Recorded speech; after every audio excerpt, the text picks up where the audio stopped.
Fala, meu povo! Tá começando mais um Pode Dizer Podcast. Você que nos acompanha e tá acompanhando a temporada de verão, vai acompanhar aqui também em paralelo a nossa temporada tradicional. E olha, a gente tá estreando a casa nova. Vocês perceberam que a gente tá em um estúdio novo? Nós estamos no Hub X Studio, que você vai seguir agora no Instagram, @HubXStudio, e você vai ver aqui uma lista de coisas maravilhosas que você pode fazer nesse estúdio. Tem soluções completas para criadores digitais. Você que quer gravar o seu podcast, quer gravar os seus cortes, trazer seu conteúdo para cá, mesmo que não tenha experiência, a galera que é profissional, viu? O pessoal te ensina, te orienta e, claro, que é nosso parceiro aqui também no Pode Dizer. O episódio de hoje, gente, vai ajudar muita gente que tem que lidar de alguma forma com crianças na primeira infância, do 0 aos 7 anos. A gente vai falar do ponto de vista da psicologia, sabia? Vai ajudar muito vocês na criação dos filhos, você que fica com alguma criança, né, por acaso cuida dela, professores, todo mundo vai ser beneficiado com esse podcast. E esse é um oferecimento também do Colégio Batista, a Escola da Vida, e é por isso que a gente trouxe um psicólogo de lá que vai falar muita coisa bacana. Já se prepara aí para seguir essas dicas, viu? Eu tô com um psicólogo clínico e escolar, Tiago Oliveira, a quem eu já agradeço a presença. Muito obrigada por participar do nosso Pode Dizer. Seja muito bem-vindo. Obrigado a você, Alana, por essa oportunidade. Eu espero que a gente possa esclarecer uma série de dúvidas, de questões relativas ao dia a dia da primeira infância. Vamos começar, então, esclarecendo o que é a primeira infância, né? Eu acho que é importante a gente falar disso, né? Tem as classificações. Até que idade a gente pode considerar a primeira infância? Alguns autores colocam até em torno dos 7 anos. Né? Não é uma idade tão estanque, mas é um período. Né? Quando a gente fala de fases do desenvolvimento, a gente sempre se remete a períodos. Não tem uma idade estanque. Completou 7 anos, completou 15 anos, completou... São fases. Né? Como diz aquele grande filósofo, a gente brinca que filho é igual videogame, né? Quando você está se acostumando, ele muda de fase, né? Então, não dá para dizer que existe uma fase mais difícil ou cada pai, cada mãe vai ter a sua percepção diferente? Pronto. A gente precisa entender o que é essa fase difícil. Se a gente consegue entender o momento que a criança está passando, e aí aqui eu me remeto à infância, mas, na verdade, também o adolescente, também o jovem adulto, o adulto maduro, melhor idade, né, lá para a terceira idade. Como é que a gente vai focar na primeira infância? Então, de antemão, a gente combina de estar sempre remetendo à infância, né? Certo. A fase mais difícil a gente consegue classificar ou cada uma tem sua dificuldade? Cada uma vai ter suas nuances. A gente precisa entender o que é cada fase e como passar por ela, porque, na verdade, esse deveria ser um dos grandes suportes da parentalidade ou dos cuidadores. Ajudar a criança a passar pelos momentos que ela está no seu processo de desenvolvimento. Vou te trazer um exemplo bem claro. A questão do choro. Né? A criança, ela usa o choro como uma linguagem, principalmente as pequenininhas que ainda não têm um nível de verbalização tão estruturado, ainda está nesse processo de aquisição da linguagem falada, e aí ela se comunica através do corpo, ela se comunica através do choro, e a gente precisa entender o que é essa comunicação. E aí o grande ponto do respeito é entender que o choro é comunicação, o choro é linguagem. Ele não é para irritar, como muitas pessoas acreditam. Ela sabe como me irritar, não tem nada a ver. Ou então é muito comum a gente escutar alguns adultos, alguns pais que estão ali no período de adaptação na escola, eles chegam, não precisa chorar, eu tô aqui. O choro é a expressão de uma linguagem, é a expressão de uma emoção. Então não tem como negar essa emoção, a criança está sentindo. A gente tem que lembrar que a gente está falando de um cérebro que não está amadurecido. E aí ela reage dessa forma. É a forma que ela tem de dizer que alguma coisa não está legal, alguma coisa está incomodando. E aí ela usa o choro. Em vez de falar, olha, não precisa chorar, é tentar entender por que você está chorando. Né? Seria uma troca? Ao invés de dizer, não chora, como é que a pessoa pode dizer, por que você está chorando? Posso te ajudar? Posso te dar um abraço? Acolhimento, essa é a palavra. Quando a gente olha o choro, a gente não tem que negar esse choro. Diz, não precisa chorar, não tem que chorar. A criança chora, é inevitável. O que a gente precisa é acolher esse choro, entender o que está acontecendo ali naquele momento, naquele contexto, para a gente acolher esse choro. E aí sim, dependendo, claro, do nível de desenvolvimento dessa criança, começar a trazer formas dela poder se expressar de uma outra forma. Certo. Se for uma criança já verbal, que verbaliza, que fala, ela pode dizer: estou com saudade, não quero que você vá embora, ou então eu quero o meu brinquedo predileto. A gente vai começando a introduzir a criança nessa linguagem social. E quando a gente não pode entregar o que a criança está pedindo durante o choro, por exemplo, fica comigo, mas é a hora de ficar na escola. Como lidar? A gente atende a criança ou explica para ela que não pode? Você tem que ser firme no teu limite, né? Se for uma situação que não dá, não tem como ter negociação, então você dá o limite. Filho, entendo que você está com saudade do papai, quer ficar em casa, ou então quer que eu fique aqui, mas aqui é o local das crianças. Eu vou trabalhar, mas eu volto para te pegar. A criança não vai parar de chorar imediatamente, é um processo. Até ela aprender a confiar nesse processo de separação, mas que depois ela volta. E aí é onde entra o papel da rotina. Dela entender que vai fazer aquilo todos os dias, né? Todo dia, e aí é um processo. Algumas crianças levam mais tempo, outras menos tempo. Mas voltando à tua pergunta, é importante dar o limite. Uma criança está gripada e quer tomar um sorvete. Aí é uma questão de saúde, não tem negociação. Ela vai chorar porque ela quer o sorvete, a forma que ela tem de expressar uma necessidade. Mas cabe ao adulto entender que ela não pode. Então o adulto vai sustentar o limite. Vai Filho, acolher, dizer que entendo que entende, você né? quer o sorvete, mas vamos combinar uma coisa? Quando você ficar melhor da garganta, ou quando você parar de espirrar, a gente toma o sorvete. Entendi. E aí você pode tirar o foco, né? Apresenta um brinquedo, chama para fazer uma atividade, alguma outra coisa. Show de bola. Eu vou pegar esse exemplo, Tiago, que você falou da escola, né? O papai tem que ir trabalhar. A gente está num período aí de início de aulas, né? Começou há pouco tempo. Sim. Então, para algumas pessoas é o começo, né? Elas estão entrando na escola. Outras crianças estão voltando das férias. Então, vamos começar com essas crianças que estão tendo o primeiro contato. É uma situação muito difícil, tanto para os pais quanto para eles, né? Como é que a gente vai lidar com essa situação de deixar uma criança num lugar completamente desconhecido para ela?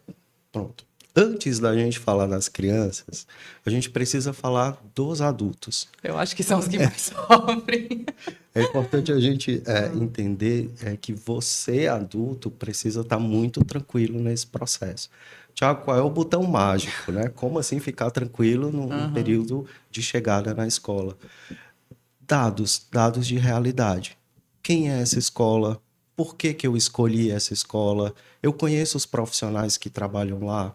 Eu conheci a professora, eu tive a oportunidade de ir lá conhecer, entender a rotina, entender qual é a função da escola, porque isso tudo vai interferir na forma como a família se relaciona com a escola. Então é importante que o adulto vá preparado. Se ele está minimamente preparado, vai ser melhor para a criança. E é importante também entender o que é o período de chegada, o que é a adaptação. Muitos autores fazem uma distinção entre adaptação e acolhimento, porque na verdade é isso, é um ambiente novo para a criança. São adultos novos, essa criança ainda não tem um vínculo estruturado. Então, como é que eu vou confiar em alguém que eu não conheço? Então, a partir do momento que vai se criando essa rotina de chegada na escola, de vivência com aquele adulto, a criança vai estruturando o vínculo e aí vai ficando mais fácil. Mas é um processo. Mas então uma dica seria ir deixando aos poucos. O primeiro dia não deixa o período completo e depois vai deixando um pouquinho mais. É assim? O ideal é fazer isso gradativo, porque ela no primeiro... Vou te dar um exemplo bem prático. No primeiro dia, ficar em torno de 1 hora, 2 horas naquele espaço, a figura de referência da criança fica no espaço, é importante isso, que ela faça, dependendo da criança, se ela ainda tem uma dificuldade de perda do contato visual, é importante que esse adulto fique lá, para que ela veja que aquele adulto de referência está lá. Ela não está sozinha naquele lugar estranho, com pessoas estranhas. Certo. Né? Então, fica esse primeiro períodozinho de 1 hora, 2 horas, deixa ela ter contato com aquele espaço, contato com aquelas pessoas, e aí vai embora.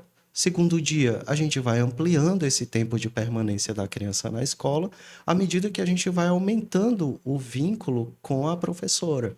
Então, a mãe também tem que se preparar no trabalho para que Cuida. ela também acompanhe essa evolução, né? O ideal é que, durante o período de chegada, e aí alguns falam de período de adaptação, um adulto da família de referência fique o tempo que a criança estiver na escola, ele acompanhe. Pode ser uma avó, a Eu falei a babá, mãe, mas né? pode ser qualquer pessoa de confiança O da, im- da da criança, né? criança. O importante é que seja uma pessoa de referência. Não adianta trazer uma prima Sim. distante que a criança não vai ter muito vínculo. E aí esse adulto, ele vai... Existem algumas estratégias, né? A gente vai retirando esse adulto do campo visual da criança, ele fica na escola, mas longe do campo visual, e a gente só recorre a ele se de fato a criança, por um motivo ou outro, chorou, por exemplo, e não está conseguindo ser Ele fica acolhida, ali de stand-by, é como se fica de fosse isso, stand-by. né? Infelizmente, Alana, a gente percebe alguns pais que, por uma série de motivos, não cabe Sim. aqui a gente estar Julgando. julgando, mas já querem no primeiro dia deixar o filho na escola e às vezes o período integral. Complicado, né? E aí, assim, aquela criança nunca esteve ali naquele ambiente, nunca viveu aquela rotina e vai ter que passar o dia todo. É muito delicado, Uhum. né? Para usar um adjetivo bem leve. Sim, então é importante a gente deixar frisado aqui, né, que o período de adaptação, o pai, a mãe ou qualquer outro adulto de referência da criança precisa também se programar Sim. para perder não, para ganhar, né, porque ele está fazendo parte da vida da criança, para ficar ali durante aquele período e ir saindo também aos poucos, não é isso? Geralmente a equipe pedagógica ela vai direcionando aqueles pais que estão ali em processo de adaptação, como eu te falei, né? Às vezes tira do campo visual, dependendo da estrutura da escola, os pais ficam num campo de espera de passagem, né? Certo. Então, para evitar esse contato visual, às vezes os pais ficam brincando de gato e rato, né? Assim, olha, Entendi. eles vão para o parque, sai todo mundo do parque, se esconde ali na recepção e tal, É deixa os verdade. meninos passarem, porque se ele tiver contato visual com o pai, é capaz de voltar a chorar, enfim. É verdade, olha, eu já brinquei assim de gato e rato bastante, viu?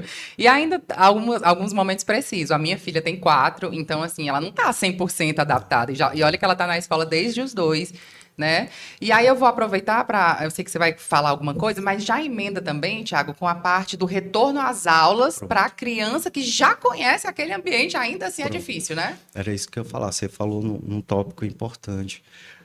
A adaptação ela vai acontecer em todos os momentos, em todos os anos. Todo ano que a criança volta para a escola é um processo de adaptação, porque ela viveu uma rotina durante as férias e agora ela está voltando para viver outra rotina, para ter contato com outros adultos, né? Porque a professora geralmente muda a professora Uhum, a de cada ano, nível a né? cada ano.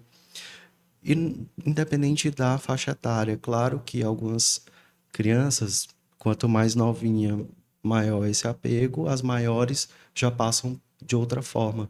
Mas não significa que seja 100% tranquilo. Uhum. Todo adulto passa por isso. Se você muda de trabalho, se você muda de casa, de domicílio, se você muda de estado, todo o processo de mudança, ele gera um momento aí de adaptação inevitável. Se a gente pensar em outros aspectos da vida do adulto até, era casado, separou, era solteiro e casou, tudo vai gerar uma adaptação. E com a criança é da mesma forma, ela também vai passar por esse processo de acomodação, entender o momento que ela está vivendo e passar por isso.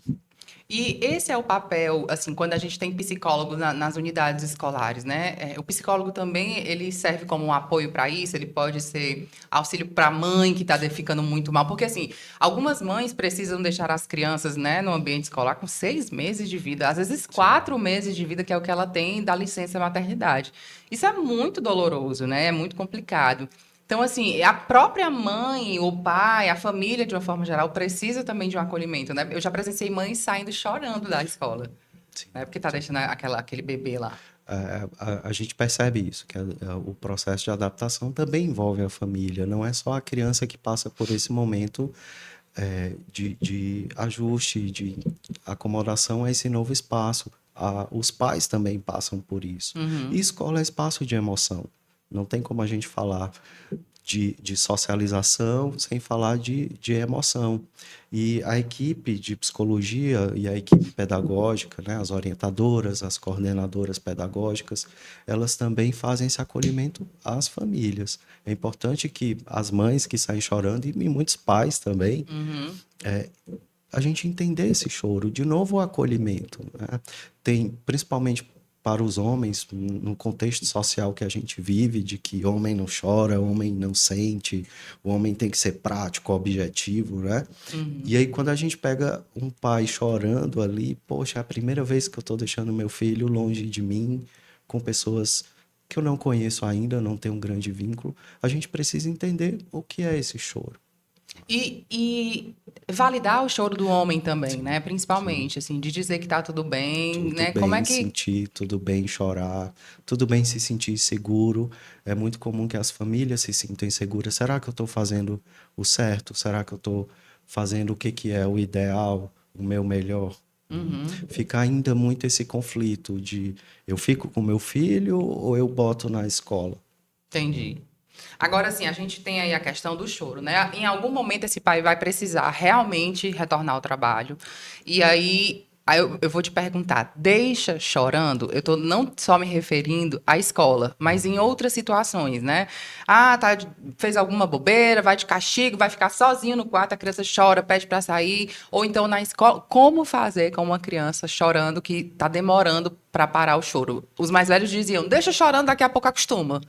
Isso aí procede? Não é o ideal. Vamos pegar essa situação. Você precisa ir trabalhar, voltar a trabalhar, já Uhum. passou, vamos botar aí uma semana, 10 dias Já já não tem dentro como da justificar, né? escola. Porque a gente tem que trabalhar com realidade, né? Nem toda empresa vai aceitar tanto tempo, Sim, né? sim, tem essa questão aí social, que é Uhum. uma realidade. Então a gente precisa olhar para a criança, para essa família. E de fato, deixa chorando, o choro vai existir. Faz parte desse processo comunicativo. Agora a gente precisa olhar para outros dados da criança.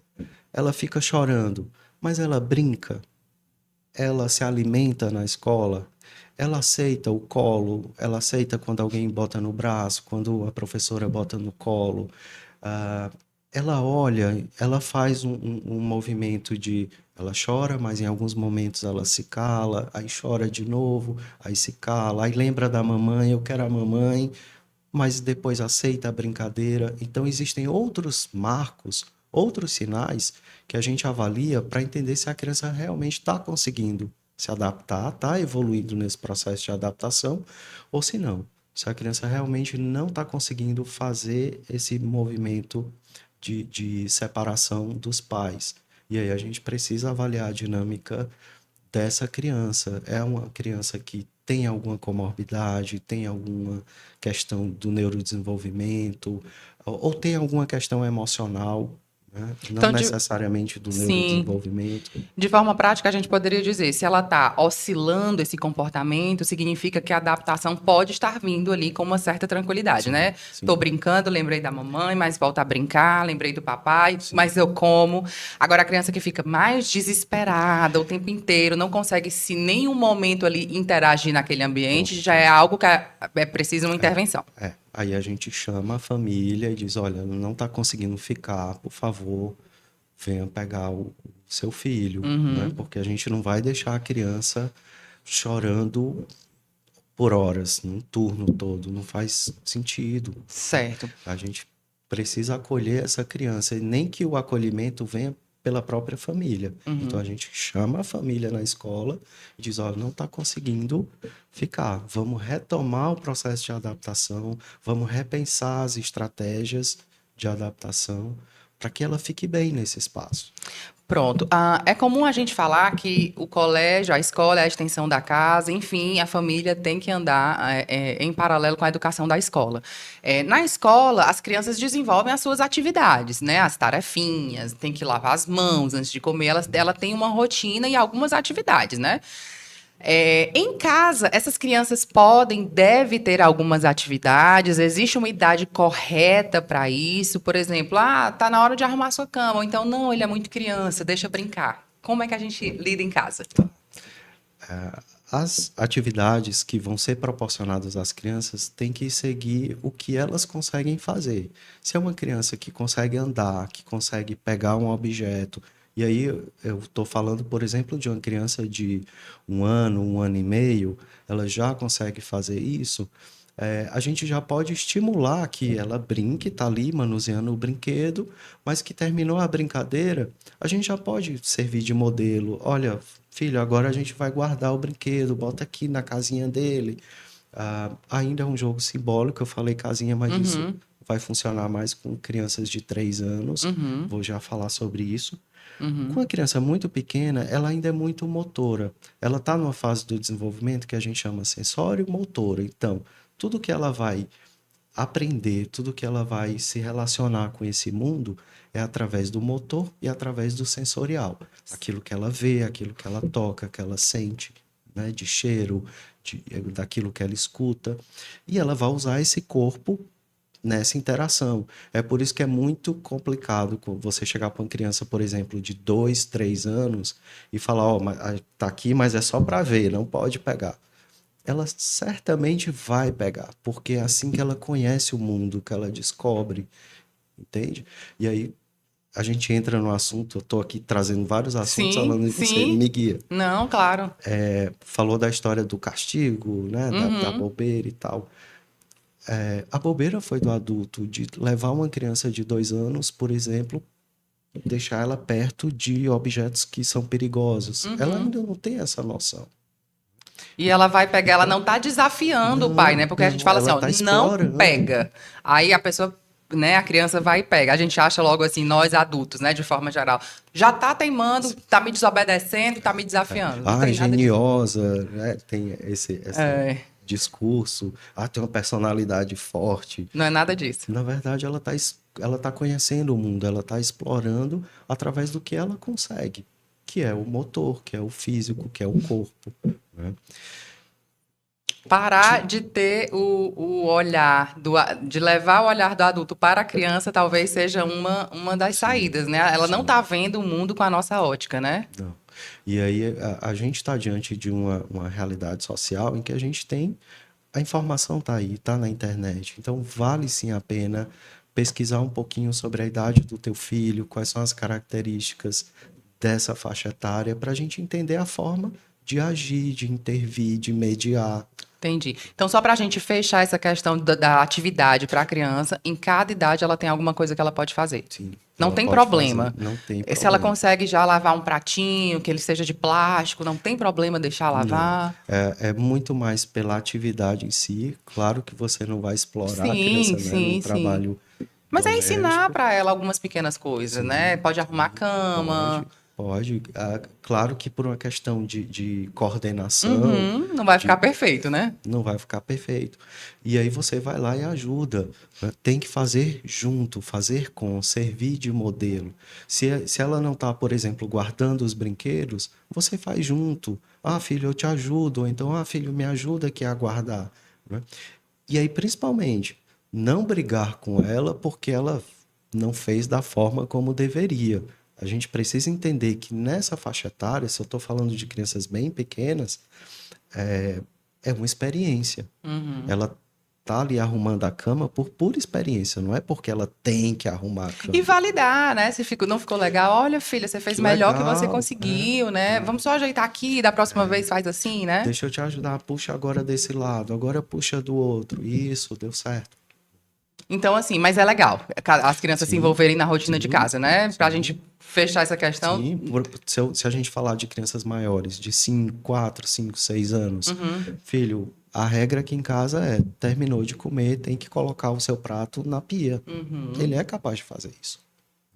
Filho, a regra é, usou o banheiro, tem que dar descarga. Então, filho, a regra é, a roupa tá suja, ó, tá aqui o cesto, é aqui que a gente coloca a roupa que já foi usada. Então, a rotina da casa levar a realidade para ele, né? Aqui funciona assim. Vamos, né, se integrar ao nosso ambiente para que você entenda como é Isso. que é. Porque a vida vai pedir isso dele, né? Pronto. Então, assim, a gente já falou de bastante coisa bacana e eu queria falar agora de crianças neurotípicas, né? Vamos colocar assim, né? A gente tem crianças autistas, diversas diferenças. Vamos colocar assim, a gente tem muitas crianças diferentes das crianças tradicionais, assim, numa sala tradicional.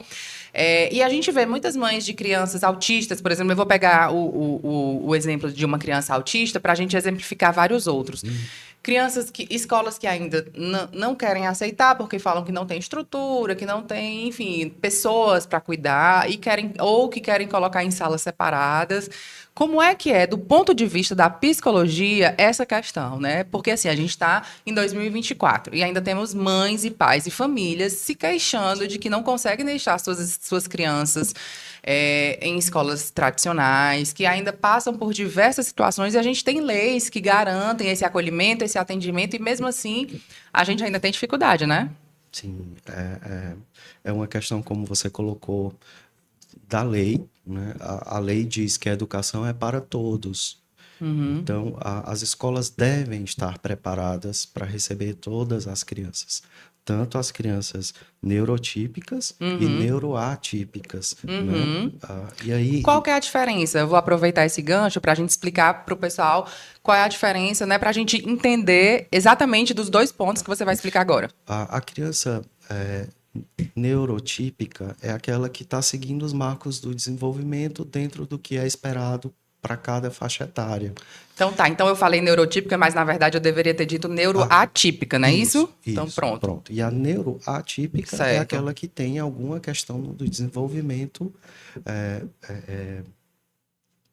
no seu percurso do desenvolvimento neurológico, que isso afeta as suas produções, na forma como ela percebe o mundo e na forma como ela interage. Certo. E aí, dentro desse rol, a gente vai ter várias situações, como você colocou, por exemplo, as crianças com autismo. E aí, voltando para a questão da escola, de fato, é lei, precisa sim incluir essa criança e a escola precisa estar preparada para isso. Articular a equipe, recursos, estrutura, material didático, as avaliações, a própria metodologia em sala de aula. Então, a gente precisa avaliar quem é essa criança e qual é a necessidade dela dentro da escola. Como é que eu posso fazer para que ela consiga alcançar os objetivos pedagógicos para ela. Mas a educação dela tem que ser dentro de uma sala regular, com outras crianças neurotípicas e neuroatípicas convivendo juntas do mesmo modo. Como é que funciona isso? É assim mesmo? É assim mesmo. Precisa estar no mesmo ambiente, que inclusive é um grande ganho para todo mundo. Né? Você aprender a conviver com a diversidade. E aí, nesse processo de estarem todos em sala de aula, na mesma sala de aula, a gente precisa ver como acessar as crianças. E aí existem vários recursos. Eu posso desenvolver atividades específicas para aquela criança. Eu vou te dar um exemplo. Existem crianças autistas que também têm um comprometimento intelectual. Existem crianças autistas que conseguem falar, que conseguem aprender, que seguem o mesmo nível da turma. E tem crianças que não conseguem. Então, para aquela criança que, por exemplo, não consegue ler, não aprendeu ainda a ler, a escrever, eu preciso adaptar as atividades para que ela consiga. Então, eu vou ter um objetivo específico para ela. Eu tenho lá, o professor faz o planejamento, hoje eu vou falar de mitocôndrias. né? Vamos pegar uma turma lá avançada já, né? Lá para o ensino médio, fundamental, anos finais. Certo. E a gente encontra uma criança que, por exemplo, ainda não aprendeu a ler, não consegue, né? Certo. Não está conseguindo.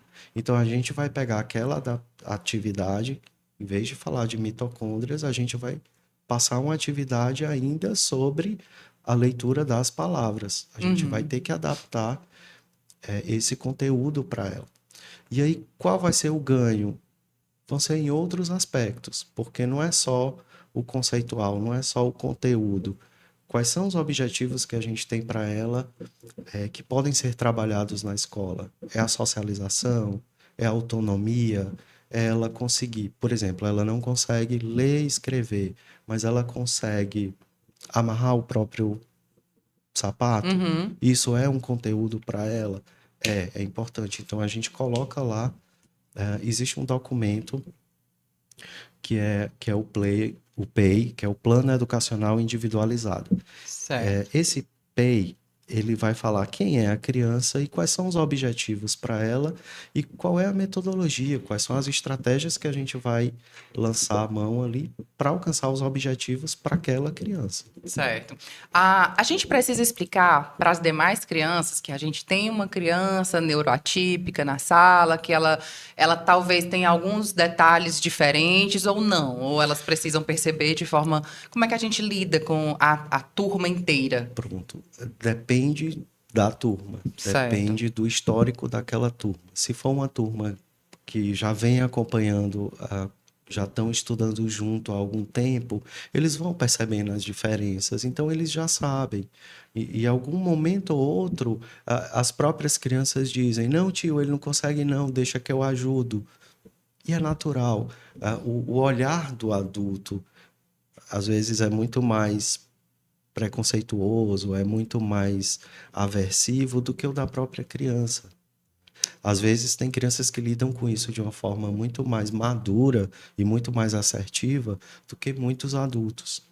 E tem casos que a gente vai precisar conversar com a turma sobre quem é aquela criança. O que é, por exemplo, o autismo, o que é o TDAH. Mas a criança problematiza muito menos, né? Eu vou Muito dar um menos. exemplo aqui.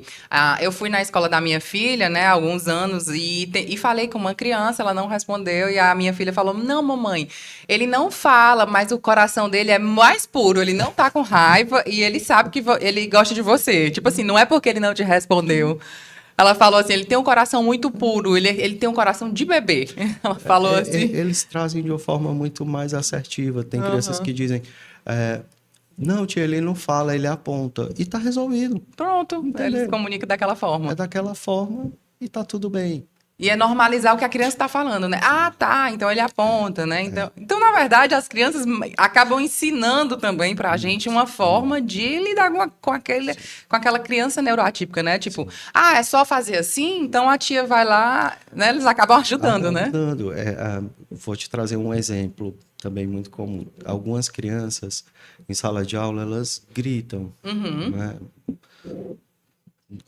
Estão lá na sala de aula e, de repente, tem um diagnóstico e tudo. Sim.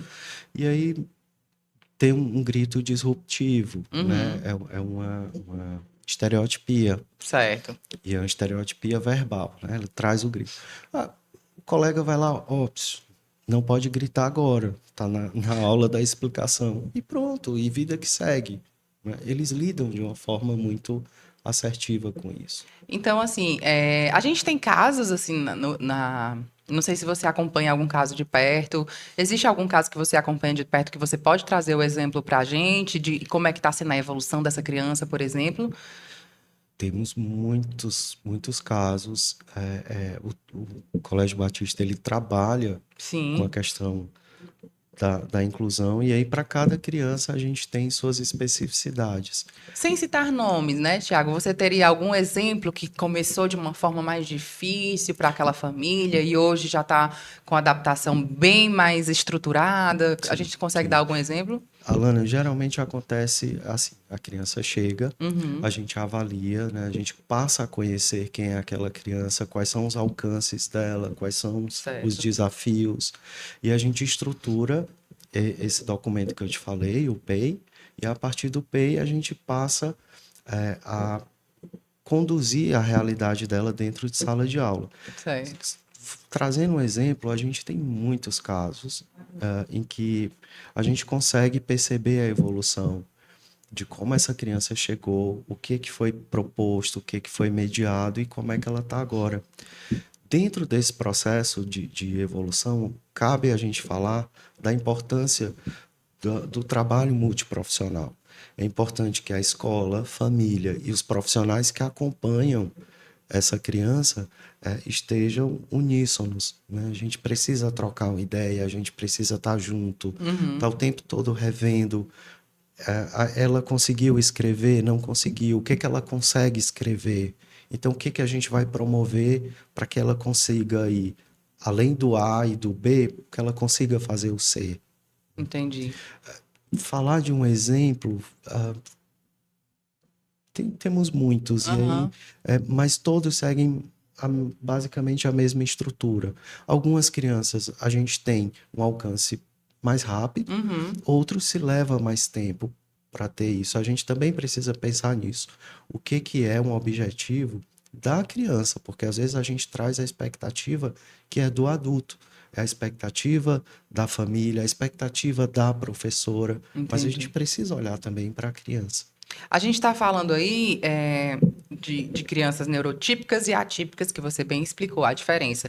Aí eu vou trazer um ponto interessante, que são as comparações, né? A gente, numa turma toda regular, assim, crianças neuroatípicas, a gente costuma comparar uma criança com a outra, né?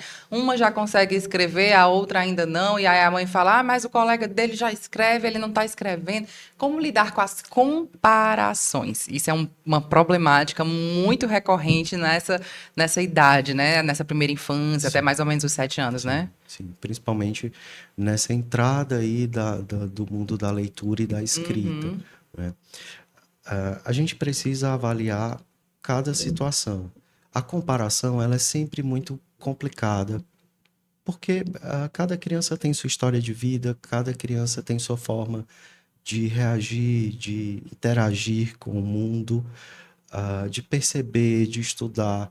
A gente precisa olhar por que que aquela criança que já deveria estar lendo ou escrevendo não está fazendo.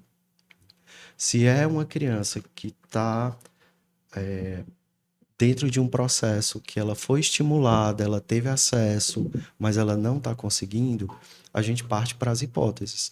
Será que tem aí algum transtorno de aprendizagem que a gente precise avaliar? Será que precisa de um encaminhamento para uma psicopedagoga?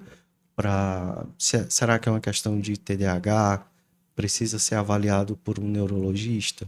entendi. Mas, assim, falando do ponto de vista também do desenvolvimento emocional da criança, né? Ela ser comparada com outra é algo que prejudica, né? Muito, muito. Hoje a neurociência está aí, ela já traz respostas a essa questão de que existe sim um dano, inclusive dano cerebral, para aquela criança que está o tempo todo em situações estressantes, o tempo todo sendo subjugada.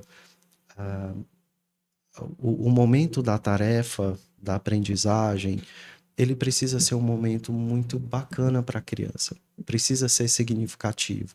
Se é muito comum, né? Vou pegar agora um exemplo bem real. Muitas mães chegam e dizem: eu não consigo fazer a tarefa, eu já me estresso, eu bato mesmo, eu boto de castigo. Olha a construção que essa mãe está fazendo da relação dessa criança com o aprender. Se ela adulta, ela mãe, não consegue ensinar, porque não tem didática, porque perde a paciência, que procure outra forma. Ela vai estar prejudicando menos agindo dessa forma do que tentar ela própria ensinar a tarefa, se frustrar porque o filho ainda está em processo. É Uhum, importante também pensar isso no processo de aprendizagem. uhum. E se ela não consegue dar conta, então muda a estratégia. Coloca uma Coloca uma professora. professora, coloca o pai, enfim, uma rede de apoio. Isso também diz muito sobre a vivência dela dentro da educação, assim, talvez ela A também própria tenha história de recebido vida. Sim, esse tipo de ensino mais violento. Isso também sim. diz um pouco sobre o que ela recebeu. Sim, sim. A gente vem de uma cultura, né? Assim, a nossa geração ainda foi uma geração de filhos que a disciplina era muito baseada no castigo, na punição, na pisa, né? Uhum, E agora a gente já vem numa outra realidade, tanto pela questão legal, e a lei ela também não vem solta, ela vem de estudos e pesquisas que uhum. mostram o quanto esse tipo de educação ela é danosa para o desenvolvimento infantil, e aí, claro, vai trazer consequências para esse adulto lá na frente. E aí é importante olhar isso, a forma como as famílias conduzem um processo de aprendizagem e qual é a relação que eles estão construindo com o saber, com o conhecimento. Entendi. Então, assim, para além da questão legal, né, das leis que protegem crianças e adolescentes,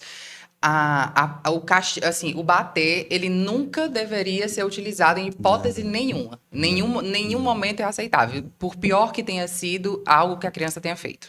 A gente tem uma questão social que é: eu não posso bater em idoso, eu não posso bater em mulher, eu não posso machucar árvores, né? Eu não posso bater no outro, mesmo que seja um homem contra outro homem, Uhum, que é um crime de lesão corporal. Salvo uhum, engano aí, eu acho que é uhum, isso, né? uhum. Por que que eu posso bater em criança? E legitimando isso através de um discurso, ah, não, mas eu estou educando. Não, não, você está colocando, está projetando a tua raiva, a tua frustração em cima da criança. E aí está aproveitando de uma relação adulto-criança para colocar o teu poder. Né? Uhum. Você não está educando, você está mostrando que ela tem que estar subjugada ao que você quer. E aí a gente volta, mas Thiago, como é que ela vai aprender que não pode bater no amigo? Você vai falar, olha, não pode bater no amigo. Se o amigo pegou o teu brinquedo, fala para ele, olha, o brinquedo é meu, agora é minha vez de brincar, mas não pode bater. E ela pode ser que não aprenda da primeira vez. É um E processo, né? A gente, de novo, está falando de um cérebro que está em processo de amadurecimento. Então, ele vai reagir de uma forma muito motora, muito física. uhum, Por isso que crianças batem, empurram, mordem, né? Dependendo da faixa etária, porque essa é a forma que o cérebro tem de se defender. uhum, Ele ainda está programado ou para fugir ou para atacar. entendi. Então, por isso que, se a gente pensar assim, ah, mas ele fez uma bobeira. O que que é a bobeira? Né? De que bobeira a gente está falando? É aquela história, eu peguei uma faca, deixei aqui em cima, perto de uma criança de 2 anos. A bobeira é do adulto que não foi Sim, claro. cuidador. A Uhum. criança está lá só explorando. Ela ainda não tem a noção de causa e consequência. Para ela é um objeto que chama a atenção e ela vai lá explorar. Então a gente precisa entender o que é essa bobeira, o que é essa traquinagem Uhum. que a criança fez. Tiago, então eu vou te perguntar, acredito que você já tenha até passado por essas situações, que tipo de orientação vocês dão, você conseguiria dar para esse pai que às vezes perde a paciência e bate, que orientação você dá para que ele não chegue, às vezes de fato, digamos assim, a bater numa criança, né? É se conhecer, saber que aquilo vai acontecer, sair de perto, qual é a orientação? Primeiro, entendendo que a tua criança ela não está amadurecida, então a forma dela reagir ainda é utilizando muito o corpo. Eu vou trazer um exemplo bem real. Tem Uhum. pais que chegam para mim e dizem assim: ah, eu estava com meu filho no braço, a gente estava brincando e de repente ele foi e me mordeu.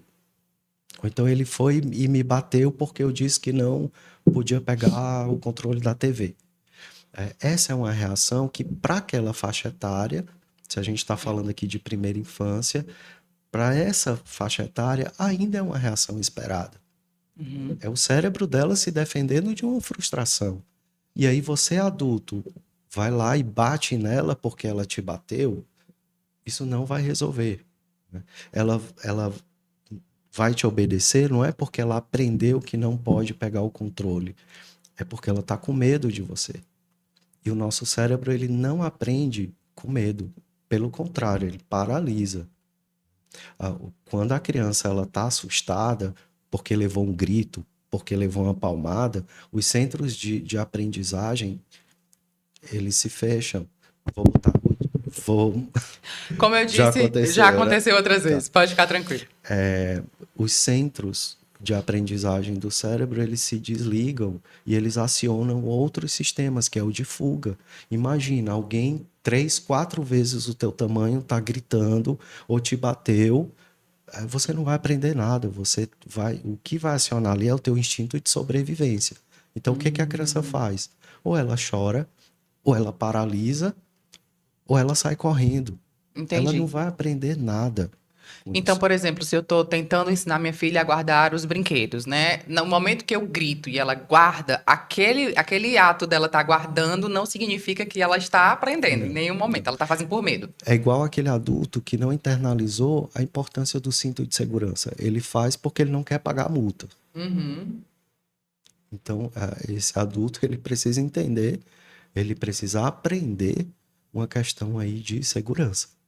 E como lidar, Tiago? A gente Falando, eu te respondi, eu tô com a sensação de que Não, eu... não, não. Eu te perguntei exatamente isso, assim, da questão de se você bater, se você está educando. Então, em nenhum momento Não, deve-se utilizar pisa, o disso. grito.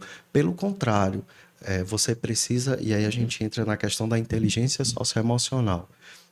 Você precisa estar muito centrado, Era isso muito que a gente estava tranquilo. falando disso. Então, qual a Qual era a orientação? O orientação? que fazer, né? Tô desesperada, cansada. A gente sabe também da vida do adulto, gente. Não adianta romantizar, né? O adulto passa o dia fora, cansado, e não consegue também ter manter a razão o tempo inteiro. Muitas vezes ele também entra na emoção, né? É um ser humano.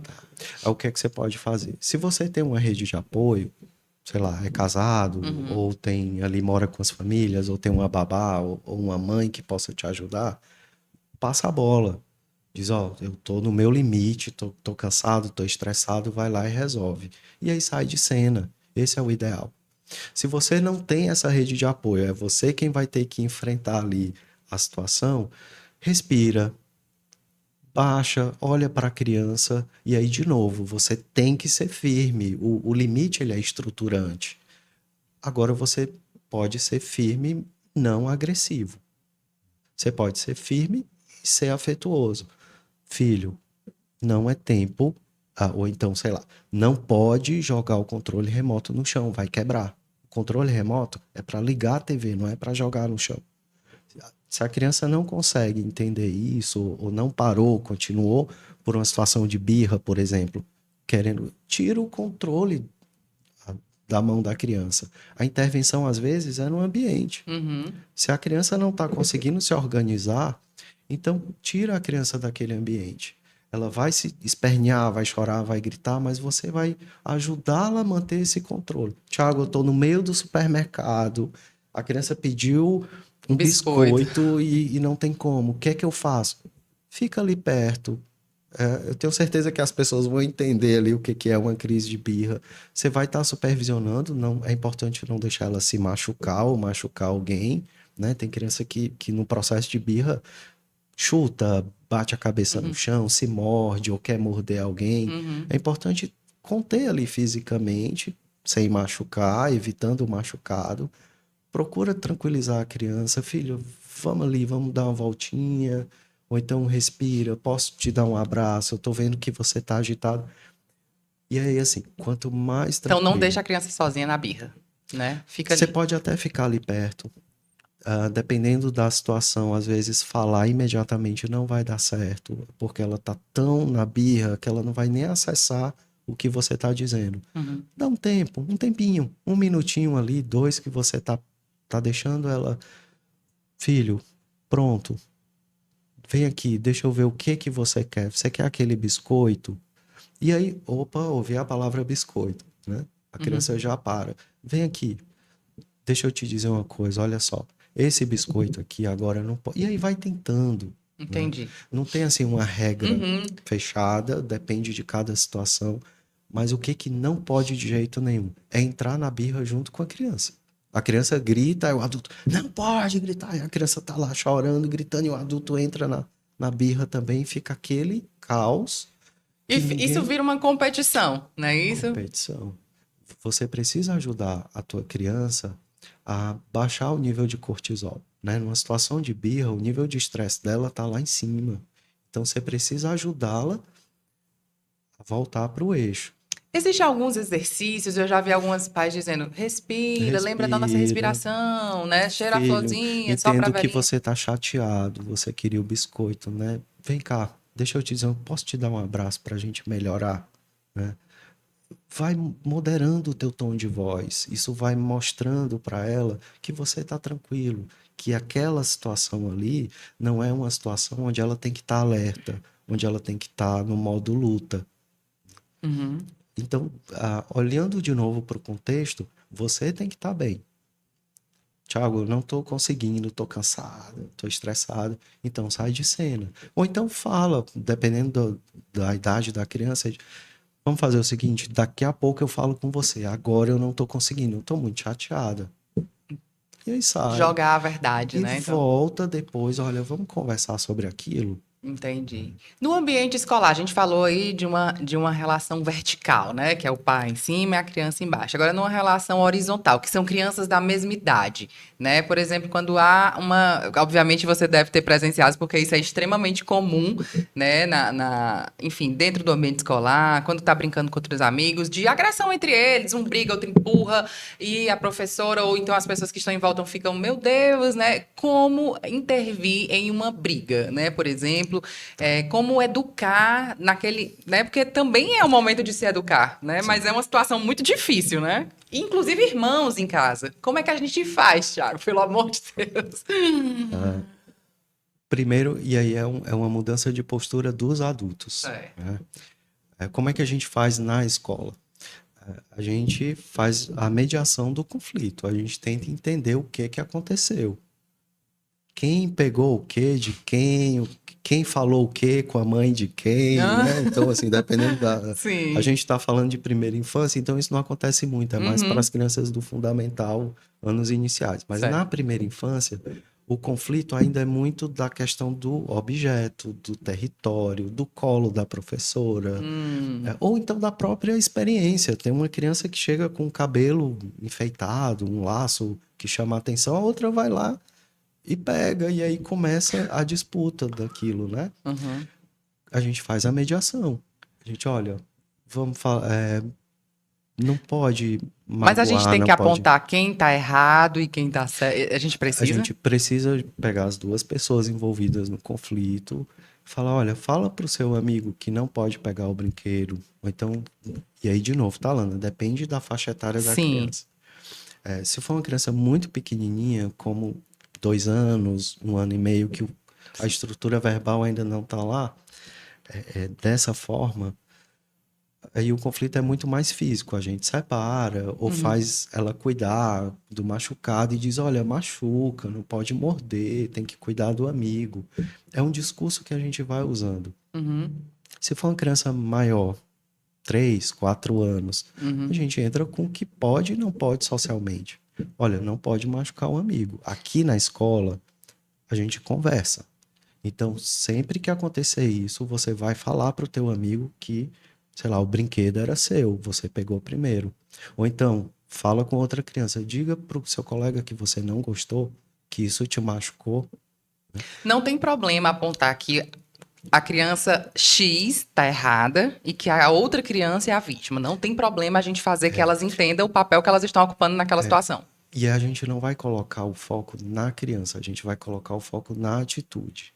Assim, olha, machucar, bater, empurrar, Não é que aquela criança é ruim, não é que ela tá errada, é o que ela é o fez. que ela fez. É a ação, porque, de novo, ela fez como o recurso que ela tinha para se proteger naquela situação. De novo, a gente está falando de um cérebro que está em processo de amadurecimento. Então, a gente olha para a atitude. Olha, se você quer brincar, pede emprestado para o teu amigo. Posso brincar? Você me empresta? Uhum. E aí o adulto vai mediando essas relações sociais. Ah, fatalmente vai acontecer uma mordida, vai acontecer um Uhum. empurrão, uma situação de conflito. Mas o conflito, ele não é ruim. Claro que a gente não pode machucar. O conflito, não, ele aparece como uma forma da gente aprender com aquilo. Uhum. Legal. E agora, assim, você atende em todos os colégios batistas, digamos assim, você, né, está lá. Como é Isso. que funciona essa questão do atendimento, do psicólogo com as crianças, com as famílias? Você consegue estar em todas as unidades? Vocês têm uma metodologia? Como é que funciona esse atendimento para que não só os pais, obviamente, que já estão, né, com os filhos lá, mas outras pessoas entendam também como é que deve funcionar essa questão da psicologia dentro do ambiente escolar. É diferente de um ambiente clínico, né? Sim, É totalmente sim, diferente, né? É diferente de eu sim. levar meu filho a um consultório do que ele ser atendido na escola. Isso, isso. Lá no Batista a gente tem o núcleo de apoio psicológico. Esse núcleo funciona com 2 profissionais, que sou eu e a Mirleide, Uhum. que é uma outra psicóloga. A gente atende as 4 unidades do Batista e a gente tem dias específicos. E o trabalho da psicologia escolar é exatamente acompanhar esse processo de desenvolvimento dentro desse ambiente de aprendizagem que é a escola. E a gente olha também para as relações, como essas relações interpessoais estão acontecendo, como a relação com o próprio conhecimento, como é que está o processo de desenvolvimento dos alunos. E aí a gente tem um olhar individualizado, o professor já identifica alguma situação, alguma questão, já entra em contato com a gente e com a equipe pedagógica, geralmente a orientadora. A gente tem intervenções individuais e em grupo, intervenções coletivas. Às vezes a gente entra em sala para falar com todo mundo, né? E a gente utiliza, por exemplo, um filme, e aí depois do filme a gente debate aquela cena, a gente usa roda de conversa, a gente usa uma dinâmica de grupo. Então, as estratégias vão depender do nosso objetivo.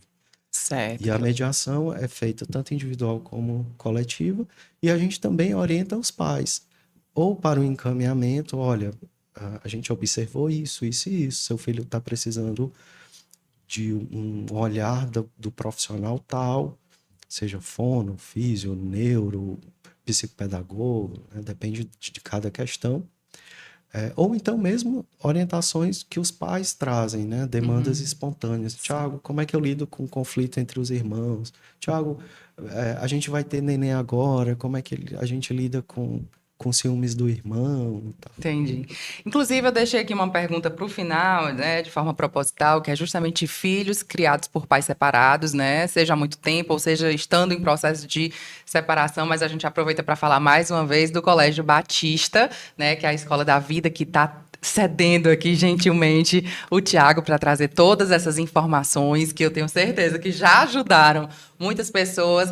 Lembrando de você também se inscrever no canal do Pode Dizer, viu? Já clica aí em inscrever-se, ativa as notificações e o mais importante, manda esse conteúdo, manda esse episódio para pais, tias, irmãos mais velhos, pessoas que cuidam de crianças da primeira infância, né? Mais ou menos até os 7 anos de idade. Eu tenho certeza que esse conteúdo vai ajudar demais. Então faz aí teu papel social, tá? Da gente estar disseminando aí essas informações. E vocês perceberam que a gente está de casa nova, né? Eu vou colocar aí umas imagens na tela para que você veja aí o Hub X Studio, que é a nossa casinha nova. Aqui tem soluções dedicadas a marcas e criadores de conteúdo que buscam aprimorar a sua comunicação e fortalecer identidade e brand. Lembrando aqui que são utilizadas estratégias audiovisuais inovadoras integradas ao marketing digital para potencializar o impacto e a presença em diversas plataformas digitais. E o Pode Dizer está aqui nessa parceria que já começou para cima trazendo essas informações. Voltando, Tiago, a questão da separação ela é muito delicada, né? A gente tem algumas crianças que já, desde pequenininho, então elas crescem já entendendo essa situação, que o papai tem uma casa, a mamãe tem outra, mas tem crianças que acompanham muito de perto esse processo, né? É muito difícil como lidar tenho que explicar a realidade para ela, ela precisa entender que está havendo uma separação, ou depende da idade? Como é que você orienta aí com relação a isso? O nosso foco hoje é a primeira infância, então eu vou abordar essa questão. Tá. Se for crianças pequenininhas, de até 3 anos, por volta dos 3 anos, o que vai funcionar para elas é muito a questão da rotina. É importante sim explicar, dizer, olha, agora o papai tem outra casa, a mamãe tem outra casa. Ela não vai ter um entendimento social do que é separação, do que é divórcio, não precisa entrar em tantos detalhes. Ah, porque seu pai fez isso, porque sua mãe fez aquilo. Isso não cabe à criança. Isso é uma questão dos adultos.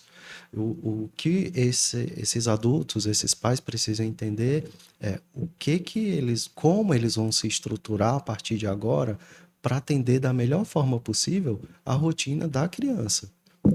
É importante preservar o máximo possível dessa rotina. E aí isso é o que vai funcionar para a criança. Se a gente estiver falando de crianças maiores, por volta dos 5, 6, 7 anos, elas já têm um entendimento maior da situação. E aí sim, falar, olha, é uma questão de adultos, mas a gente não vai ser mais um casal, mas a gente continua sendo uma família. Ressaltar essa questão dos papéis dentro dessa família, que o pai vai continuar sendo o pai, que a mãe vai continuar sendo a mãe, estabelecer com eles essa rotina, como é que vai funcionar, quem vai para casa de quem, quando. O ideal é que mantenha assim, e aí eu estou falando de ideal, claro que vai depender de cada realidade, mas o ideal é manter essa rotina o menos impactante possível para a criança. Outra coisa importante dentro desse processo, acolher o que o filho ou a filha está trazendo. Se ela traz alguma fantasia de abandono, se ela traz algum medo, ouvir, né? E na medida do possível responder de uma forma o mais clara possível. Se você não tem a resposta, é falar, filho, eu não tenho essa resposta agora, mas eu vou pensar direitinho e a gente volta a conversar, né? Não deixar a criança no vácuo, não deixar a criança perdida nas próprias fantasias. Uhum. E então, você falou que o ideal é manter o mais perto, né, do que estava com a rotina da criança. Então, é ideal que ela fique só numa casa ou ela pode ter duas casas? Ela pode ter 2 casas e observando, por exemplo, a escola. Manter na escola se for necessário, se for possível. Evitar muitas outras mudanças nesse período. Então, se já está acontecendo a separação, o ideal é que ela possa manter a escola que ela já está estudando, ou separou, que ela possa continuar com o pet dela, porque às vezes são mudanças demais. E aí tudo isso complica ainda mais o quadro. Uhum. Quando eu digo trazer a rotina o mais próximo possível do que ela já tinha, é entendendo o que é possível Sim. dentro dessa mudança. Mas se for necessária a separação, é claro, precisa separar, separa, né? Não tem como ficar Sim. junto e deixando, às vezes, os adultos pensar, mas separar vai ser traumático para a criança. Às vezes ela já está passando por um processo muito mais traumático, observando aqueles pais que não se respeitam, aqueles pais que se agridem, aqueles pais que não conseguem dar conta da casa, da rotina e até delas próprias, né, das crianças. Ela fica negligenciada porque o foco daquele casal, a energia daquele casal já está tão mexida que não conseguem enxergar outras coisas que estão em volta, como as necessidades do próprio filho. Entendi. Tiago, eu falei que seria a última pergunta, mas eu vou fazer mais uma, aproveitando aí nossos últimos minutos, que você falou de um ponto muito interessante, né? Que é uma criança, que ela é, por enquanto, filha única, e a mãe vai ter o outro filho, né? Que ele se sente... Existe mesmo o sentimento do abandono, de que não é mais o preferido? Como é que a gente lida com essa criança? É natural que aconteça, né? É muito comum acontecer isso, mas aí entra de novo o cuidado dos adultos de participar esse filho da gestação, da chegada do irmãozinho, e aí ter cuidado com alguns discursos, principalmente fora da família, né? o vovô, o titio, madrinha, padrinho, ou aquele amigo do casal que às vezes chega soltando as pérolas, né? E vai ficar de canto. Ah, agora Perdeu a vez, perdeu a vez. né? Ah, agora você não é mais o bebezinho. Então, cabe muito mais aos adultos terem esses cuidados. E, por exemplo, quem for visitar, é uma coisa que eu também sempre digo, lembrar que aquela criança já estava ali. Então, primeiro fala com ela. Primeiro, se vai dar uma lembrancinha para o bebê, traz algo para ela também. Né? Nem que seja, sei lá, uma coisa mais simples, Uhum. mas primeiro fala com a criança que já existia ali. Né? É o espaço dela. Para que ela entenda que Para ela que ela continua entenda, fazendo parte daquilo continua. ali. Gente, eu não sei onde eu ouvi essa história, mas assim, eu ouvi uma vez uma criança que estava. Essa história fala de uma família que estava no elevador e tava o bebezinho recém-chegado nos braços e a criança no cantinho do elevador. E todo mundo, ai, que coisa linda, não sei o quê. E essa criança falou: Papai, tu viu que eu fiquei invisível? Todo mundo só fala com o fulaninho e ninguém consegue me ver. Ela falou assim, obviamente, atrelando a superpoderes e tudo, mas foi algo que tocou ela, né? Ela percebeu que ninguém a viu ali, ninguém falou com ela, né? Isso é muito doloroso, talvez, em alguns momentos, né? Eu diria que foi tão doloroso que ela precisou usar ali de uma fantasia para tentar ressignificar aquilo, né? Não, é um superpoder. Aham, Estou invisível. Mas isso é muito forte. é verdade. Pois é, Tiago, acho que a gente conseguiu aí, né, tirar muitas dúvidas sobre essa questão da primeira infância, né, do 0 aos 7 anos. Eu queria muito agradecer você, dividir com a gente os seus conhecimentos, trazer aí esses detalhes importantíssimos que com certeza deve estar ajudando muita gente que está acompanhando aqui o nosso episódio de hoje. Alana, eu que te agradeço. Obrigado por esse momento, compartilhar aqui algumas ideias, algumas experiências, principalmente lá a partir do Colégio Batista. Fico à disposição, quem quiser entrar em contato com você, de repente, Alana, surgiu uma dúvida, queria ver como é que é Pode isso. deixar que eu repasso. Você repassa. Tá Obrigada, bom? viu? E antes de encerrar esse episódio, eu vou chamar meu amigo que tá aqui, aparece aqui no cantinho. Vem cá, você mesmo, apareça aqui no cantinho que eu já falei da Casa Nova. E aproveito que você entrou no estúdio, só pra dar aqui um oi pra galera. Tá linda a casa, viu? Eu tava falando aqui já. Seja bem-vinda. É. Muito bem-vinda. Agora me diga aqui. Massa demais, não tá? Não tem solução aqui pra quem chega, inclusive, sem experiência, né? Aproveite aqui meu microfone e diga aqui. Não, a gente é uma casa com soluções completas para quem quer criar conteúdo. A gente sabe que quem não está no digital hoje em dia está fora, né? Então, a casa está aberta aqui para você que queira criar seu podcast. A gente tem alguns cenários e a Alana aqui é dona da casa. Só contactar.